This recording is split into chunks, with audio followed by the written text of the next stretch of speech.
이제 그리스도라는 말을 수없이 반복해서 사용을 하고 있습니다. 근데 그 단어가 사용될 때마다 사단의 세력은 무너지게 되어집니다. 그리고 하나님이 준비한 복이 드러나고 그 복을 우리 후손들이 보게 되어집니다. 그리고 준비가 되어질 수 있도록 그렇게 역사하시는 것을 봅니다. 매 순간순간 그랬습니다. 작은 일이든 큰 일이든 위기 속에 있든지 그렇지 않든지 그게 중요하지 않아요. 하나님의 역사 속에서 일어나는 일들입니다. 그러니까 하나님께서 감당할 것만 주신다고 약속하셨잖아요. 감당할 것만. 감당할 수 없는 걸 주시지 않는다고 약속을 하신 겁니다. 그리고 피할 길도 주신다고 약속을 하셨습니다.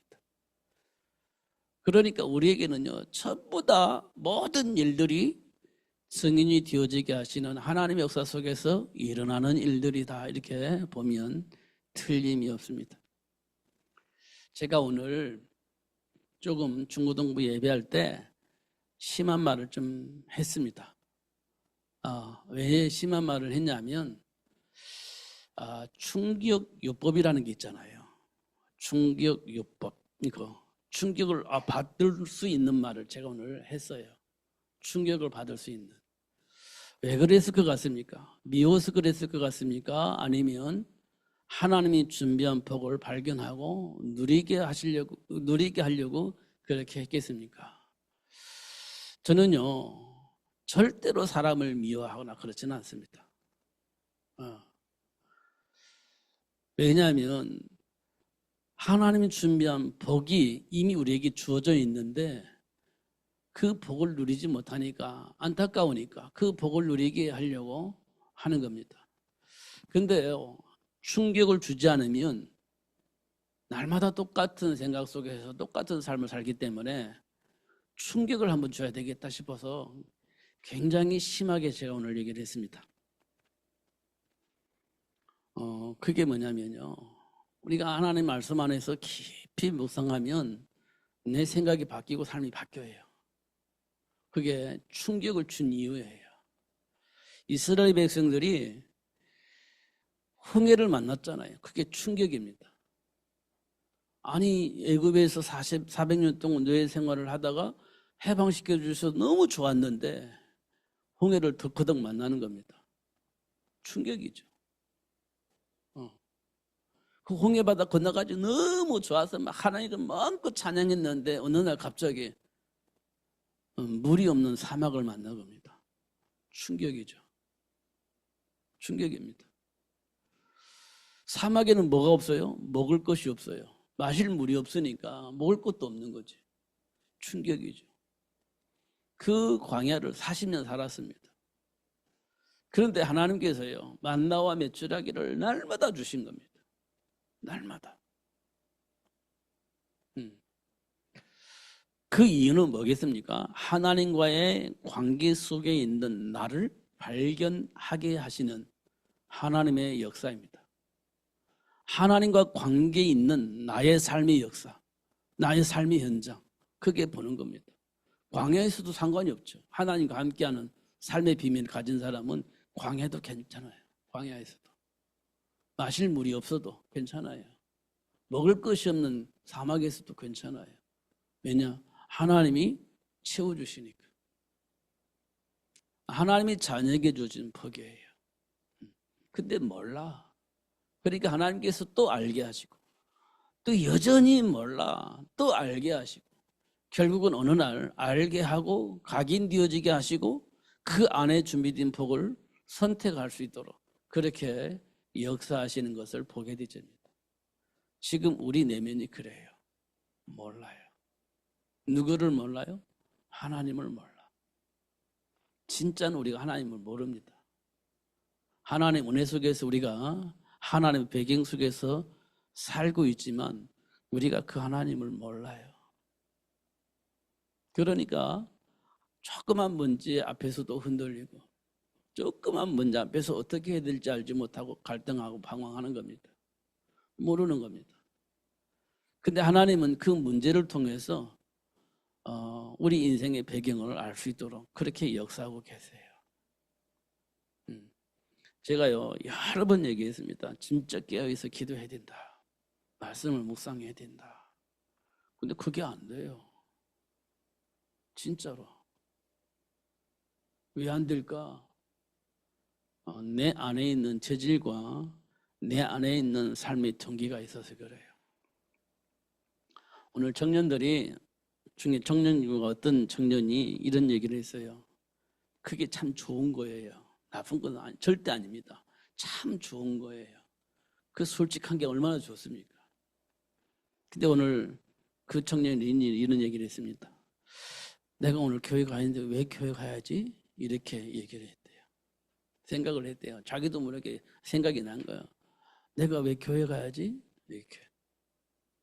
그래도 교회 가야지 이렇게 왔다는 겁니다. 그러니까요. 이게 조금 심해지면 안 가 이렇게 되잖아요. 근데 다행히 가는 걸 선택을 하고 온 겁니다. 그러잖아요. 근데 우리는요. 아니 어떻게 그럴 수 있어? 이렇게 이제 대화를 하면 대화가 안 되는 거예요. 아, 그랬구나. 그럴 수도 있지. 그렇게 해야 대화가 되어지는 겁니다.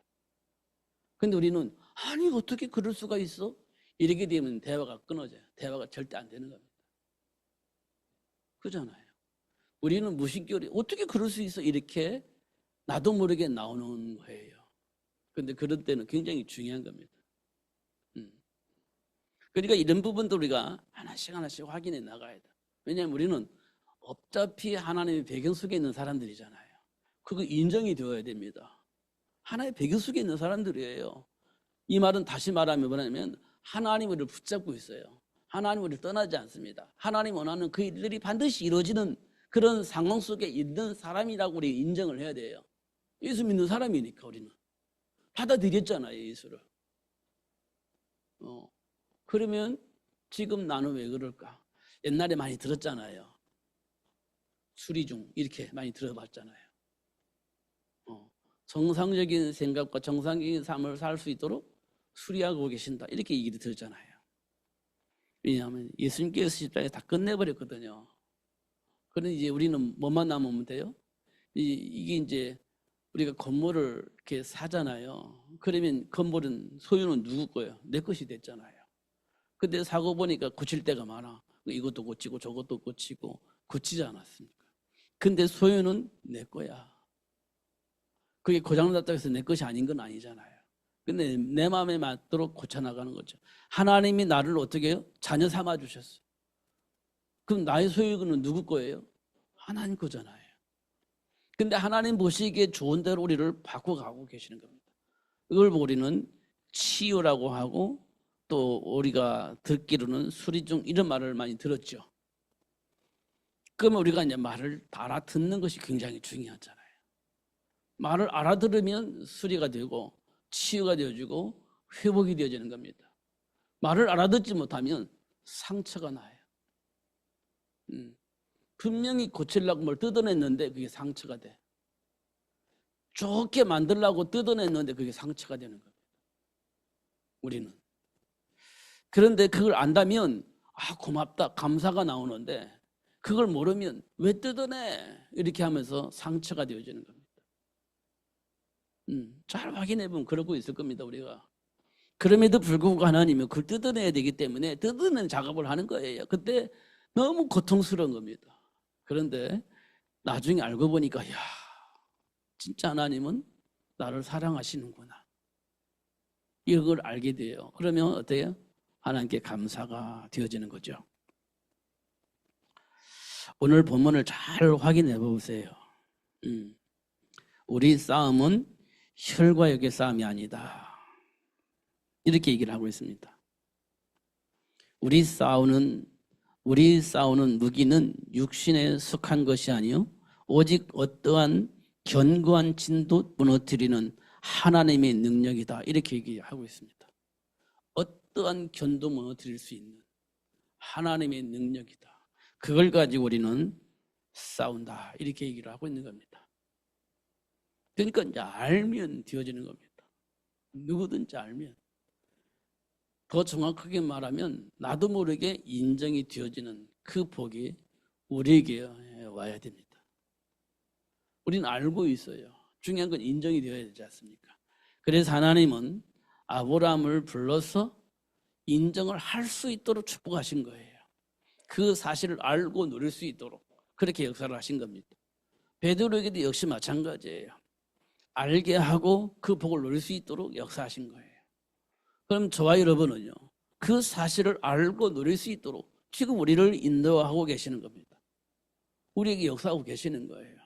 근데 우리는 자꾸 거부하는 거예요.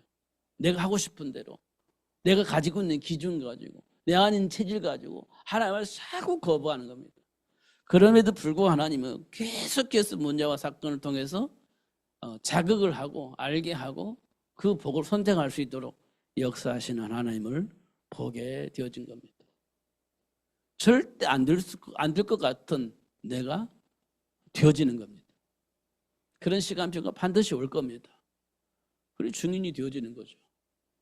내가 나를 인정할 수밖에 없는 그런 날이 오게 될 겁니다. 야, 나는 진짜 죄인 중에 괴수야. 그렇게 하나님께서 사랑하고 그렇게 하나님께서 원하는 그 일을 위해서 축복하고 그렇게 하나님이 역사를 하셨는데 나는 매 순간순간 거부해서 나도 모르게. 왜냐하면 그게 맞다라고 생각을 하니까 계속 거부하고 내가 원하는 걸 선택했단 말이야. 근데 어느 날 알았어. 깨달았어. 그러니까 사도 바울처럼 야, 나는 진짜 죄인 중에 괴수야. 그런데도 불구하고 하나님은 나를 버리지 않고 지금까지 함께 계시면서 하나님이 준비한 그 복을 누릴 수 있도록 축복하셨어요. 이런 고백이 나오게 될 겁니다. 그렇게 하나님이 역사하실 거예요. 여러분, 솔직히 우리 모든 것을 한번 하나님 앞에 내려놓고 나를 한번 조명해 봤으면 좋겠어요. 내 안에 있는 그 모든 어떤 기준과 체질과 감정들을 하나님의 말씀 앞에 쭉 널어놓고 한번 봤으면 좋겠어요.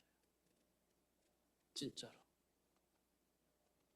그리고 생각을 하면서 한 번씩 정리를 해볼 필요가 있다. 그런 생각이 되집니다. 쭉 널어놓고 한번 살펴보자는 거예요. 말씀 안에서. 내 안에 있는 모든 것을 한번 다 내려놓자는 거예요. 내가 맞다라고 생각하면 그거 내려놓지 못하고 널어놓지 못하고 보지 못하는 거거든요. 그냥 다 내게 있는 모든 것을 내려놓는 거예요. 그리고 말씀 안에서 점검을 받는 거지. 내가 맞는 거 없어요. 내가 맞다라고 아무리 주장해도 그건 안 맞는 거예요. 사실은 하나님은 말씀 안에서 내려놓으면 점검이 되어지고 치유가 되고 회복되어질 겁니다. 내려놓으셔야 돼요. 아무리 내가 맞다라고 100번 주장을 해도 누가 다 동의를 한다 할지라도 하나님 앞에서 한번 내려놓으셔야 돼요. 점검을 받아야 된다. 그게 우리에게 굉장히 중요한 시간일 것 같습니다. 왜냐하면 저는 요즘 계속해서 생각하는 것이 세계복음화라는 단어가 그냥 구호가 아니라는 겁니다. 우리는 세계복음화를 위해서 목적을 향해서 막 달려가는 걸 말하냐? 사실 그것도 아니에요. 매 순간순간 하나님과 동행하는 겁니다. 하나님 말씀 안에서 판단하고 사는 거예요. 세계복음화를 위해서 막 목적을 향해 도전하는 그런 삶이 아니에요. 사도 바울이 로마 복음화를 꿈꾸고 살았냐라고 보면 그렇지 않아요.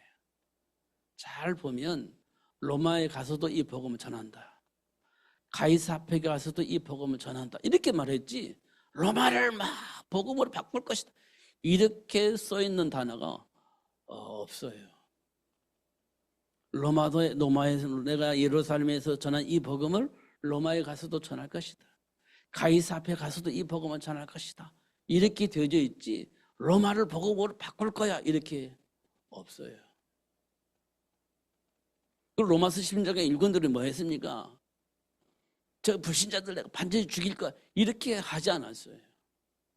그들에게 이 복음을 전할 거야 이렇게 되어 있어요. 어떻게 전하냐? 내 사랑하는 사람에게 뭔가를 주고 싶은 욕망이 있는데 나도 그들에게 사랑하는 사람에게 주듯이 나는 그 사람들에게 복음을 전할 거야. 이렇게 얘기를 한 거예요. 힘들고 어려운 사람에게 내가 도와줄 거야. 이렇게 얘기를 한 거지. 정복의 대상으로 본 게 아니에요. 사람을 도와야 되겠다. 그 사람들에게 하나님 준비한 복을 알려서 누릴 수 있도록 도와야 되겠다. 이렇게 얘기를 한 겁니다. 사랑하는 사람에게 하듯이, 친척에게 하듯이 나는 그렇게 할 거야 라고 한 겁니다. 로마서 16장 일꾼들이잖아요.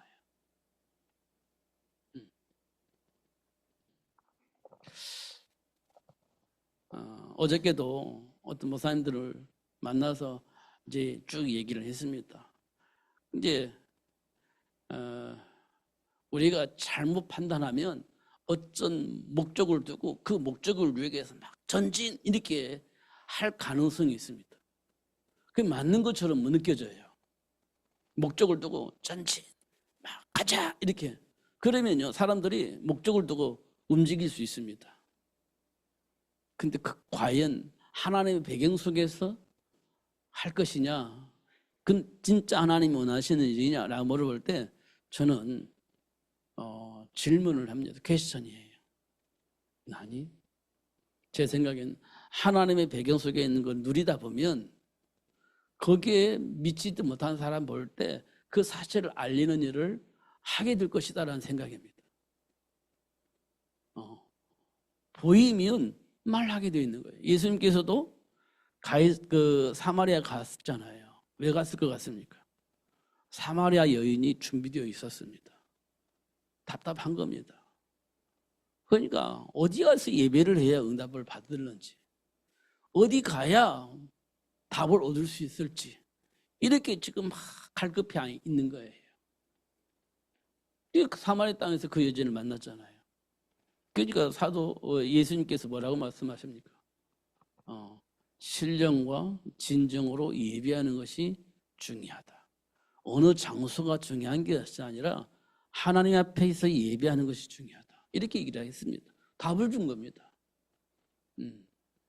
예루살렘에서 하면 되냐? 아니면 어디에서 예배를 드려야 맞습니까? 우리가 답은 아니야 예루살렘에서 해야 돼야지 이렇게 답을 주려고 할 겁니다. 그런데 예수님의 답은 그렇지 않았어요. 하나님 앞에서 신령과 진정으로 예배하면 그 예배가 하나님 받으시는 예배가 돼 이렇게 얘기를 한 겁니다. 그렇지 않았습니까? 그러니까 그 분이 막 물 들어왔다가 물동이를 버리고 막 들어가잖아요 동네로. 그러면서 뭐라고 합니까? 내가 메시아를 만났다. 내가 그리스도를 만났다. 가자 이렇게 되잖아요. 중요한 것은 목적을 향해서 목적을 위해서 도전하는 것이 아니고요. 하나님 준비한 복을 나누는 겁니다. 그러면요 그 사람이 바뀌어요. 하나님의 역사 속에서 이런 것들을 이제 보는 겁니다. 그러니까 우리 자꾸 부자처럼 살고 싶은 욕망 때문에 하나님의 말씀을 이용해 보니까 하나님이 뭘 원하시는지를 모르는 겁니다. 그냥 목적을 향해서 가는 거지. 전진하는 거지. 그럼 그렇게 해야 될 것 같으니까 막 그렇게 하는 겁니다. 그런데요 하나님의 배경 속에서 주어진 복을 놓치게 되어진다는 겁니다. 그건 어저께 저는 그걸 좀 보았어요. 아 그렇구나. 우리는 뭐 해야 됩니까? 하나님의 배경을 누리는 겁니다. 알면 누리게 돼 있고요. 보면 누리게 돼 있는 거죠. 이게 이제 봐야 됩니다. 지금 현장에서 일어나는 일들을 보면 지금 굉장히 위험한 시대예요. 위기 시대다. 이게 보입니다. 그러나 반대로 보면 하나님이 준비한 축복을 누릴 수 있는 축복의 시간표이기도 하다. 이렇게 보여지는 겁니다. 준비된 축복의 시간표가 왔다. 이렇게 보이는 겁니다. 그럼 우리가 진짜 해야 할 일이 뭡니까? 다음 세대를 준비하는 거예요. 진짜 깨어 있어야 됩니다. 다음 세대 준비해야 돼요. 그렇지 않으면 망합니다. 요셉이 죽고 난 다음에 이스라엘 백성이 왜 노예가 됐습니까? 요셉이 다음 세대를 준비를 안 했어요. 이스라엘 백성들이 다음 세대 준비하지 않았습니다. 요셉 때문에 잘 먹고 잘 살았는데 요셉이 죽고 난 다음에 어떻게 됐습니까? 이스라엘 백성이 노예가 됐잖아요. 다음 세대 준비 안 되니까 노예가 돼버리는 겁니다. 성경이 굉장히 중요한 메시지를 우리에게 주고 있는 겁니다. 다음 메시지가 준비 안 되니까 어떻게 되냐? 포로로 잡아가잖아요. 그런데 하나님께서 역사하시니까 뭘 하라고 하죠? 포로에서 해방시켜 주시고 뭘 하게 만들죠? 성전 짓게 만들잖아요. 포로로 잡혀간 이스라엘 백성들을 누군가가 그 나라를 정복하고 그 정복한 그 사람이 이스라엘 백성들에게 이스라엘로 돌아가라는 겁니다. 그리고 성전 건축할 수 있도록 돈을 다 대버립니다. 그 사람이. 이스라엘 백성들 성전 건축을 해요. 포로로 돌아와서. 왜 그렇습니까? 하나님과의 관계 회복, 하나님이 원하시는 다음 세대를 준비할 수 있는 축복, 이런 것들을 회복시켜 주신 겁니다. 포로로 돌아오게 해가지고. 그렇지 않습니까? 그런데 어느 날 또 속국이 되어지잖아요.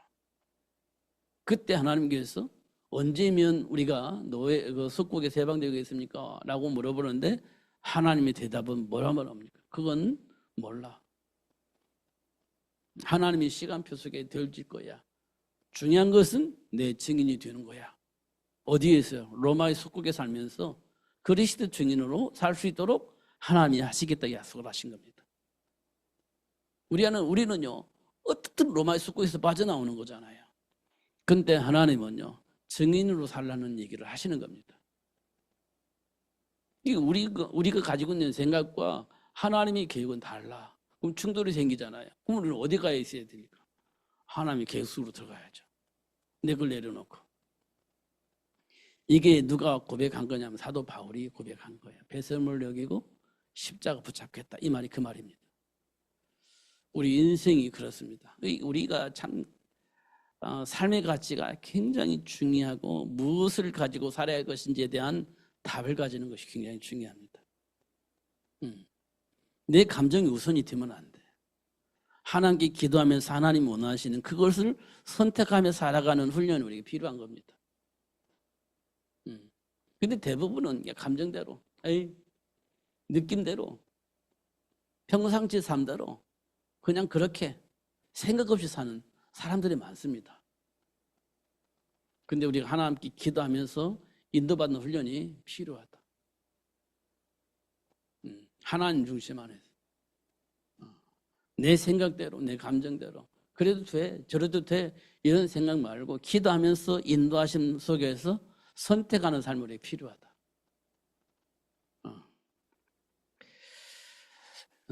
근데 우리는 그게 가능한가요? 물어보면 이렇게 대답을 해요. 4절에. 오직 어떤 경관진도 무너뜨리는 하나님의 능력이라 이렇게 되어 있습니다. 모든 이론을 무너뜨린다. 그리고 하나님 아는 것을 대적하여 높아진 것들을 다 무너뜨린다. 그리고 모든 생각을 사로잡아서 그리스도에게 복종하게 하신다. 이렇게 얘기하고 있습니다. 좀 여러분 이 말들을 깊이 묵상하면서 내 안에 뿌리 내려져 있는 그런 것들을 좀 정리를 했으면 참 좋겠다 이런 생각이 되십니다. 깊이 묵상하면 하나님께서 인도하시고 역사하실 것이다 이렇게 보여집니다. 중요한 건 내 감정이거든요. 내 생각이거든요. 오늘 본문에 말한 것처럼 어떤 이론들이 지금 내 생각과 삶을 지배하고 있거든요. 그런 것들을 하나님께서 무너뜨려 주실 것이라는 거예요. 하나님 우리에게 주신 축복입니다. 다시 한번 세계 복음화를 위해서 역사하시는 하나님의 역사 속에서 지금 내 안에 뿌리 내려져 있는 사단의 여러 가지 통로들 보게 하실 것이고 그거를 무너뜨리게 하실 것인데 이 속에 순응하면서 날마다 승리하시는 여러분이 되시기를 바랍니다. 날마다 그리스도 예수 안에 승리하시는 여러분의 삶이 되시기를 바랍니다. 그리고 하나님이 약속하신 그 축복들이 삶의 열매로 드러나서 확인할 수 있고 말할 수 있는 삶이 되어지기를 바랍니다. 꼭 그렇게 되어져서 예수님께서 말씀하신 대로 증인이 되어지는 축복을 누리시기를 예수님의 이름으로 축복합니다. 기도하겠습니다. 살아계신 하나님 아버지 감사합니다. 오늘도 최고의 복을 주시고 알게 해주신 것 감사합니다. 진짜로 혈과 육의 싸움이 아닌 영적 싸움이 되어지게 하시고 과연 할 수 있을까 싶은 여러 가지 문제들과 사건들이 있는데 하나님은 우리에게 약속하셨습니다. 어떠한 견고한 진도 무너뜨리고 하나님의 능력으로 그 어떤 이론도 무너뜨리면서 하나님을 아는 것을 대적하여 높아진 것들을 무너뜨린다고 말씀하시고 모든 생각을 사로잡아서 그리스도께 복종하도록 그렇게 역사하신다고 말씀하셨는데 하나님 아버지 이 약속의 말씀들이 우리 삶 속에 열매로 나타나게 하시고 확인되어질 수 있도록 축복해 주셔서 땅끝까지 이르러 증인이 되어지게 하시는 하나님의 역사 속에서 삶을 누릴 수 있도록 축복해 주옵소서. 예수님 이름으로 기도하옵나이다. 아멘.